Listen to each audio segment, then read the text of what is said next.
Efendim Dilgam Yahya Bey Nene'yi Yemen Hanım yanına gönderir. Tabii ki o sıra Nene gidip geldikten sonra Yemen Hanım'ın fikrini Nene'den bakalım nasıl soruşar. Vekaletini ben söyleyeyim, Allah sizleri var etsin. Nene de karşılık verir Yemen Hanım'ın adıyla.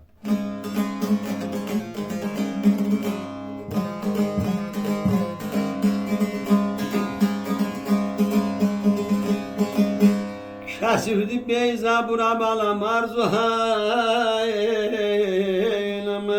canım canana dedin dede.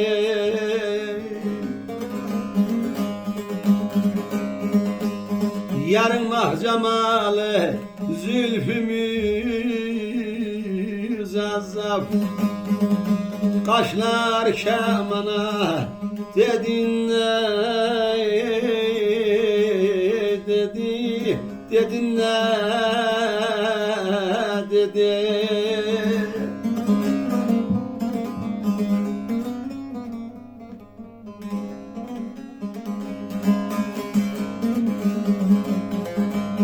Allah Yemen Hanım.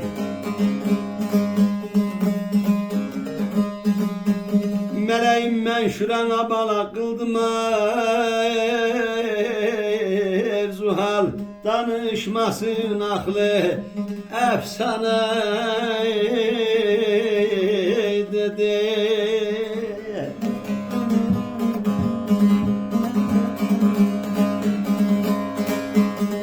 Daha menden ona olmaz be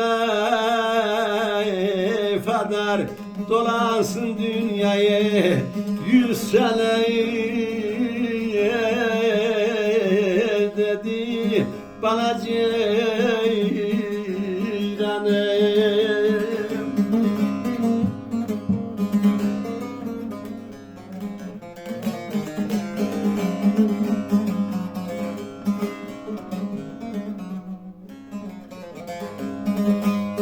Allah Yahya Bey.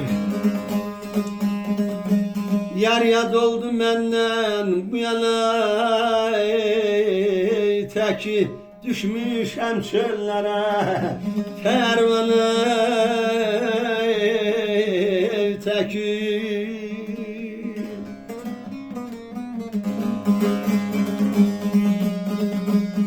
Semer şehrine kervanı teki yanarım oduna dedin dedi dedin dedi.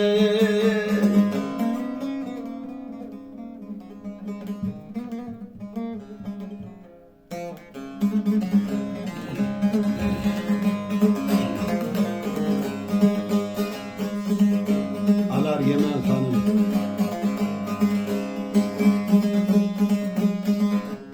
Dediğimi getirmesin dine,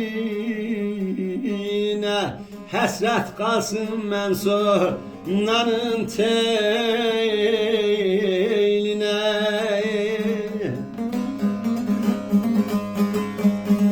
Onu kimin aşığına bala sarraf eyline, düşmez benim kimi nurdan dedi ne dedi.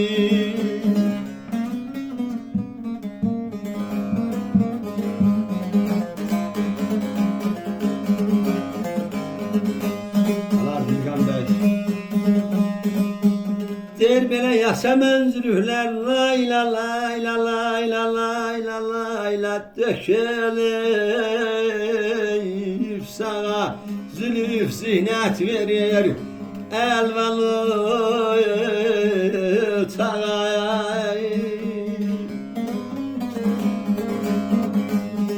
Şu Kayseri'yem o çemşir ağa Dilgam Yemen'e dedin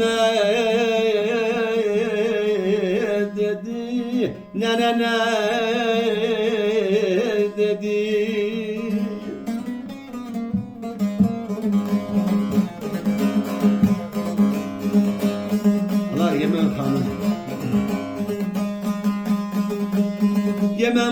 Kurşuna bala o kalbin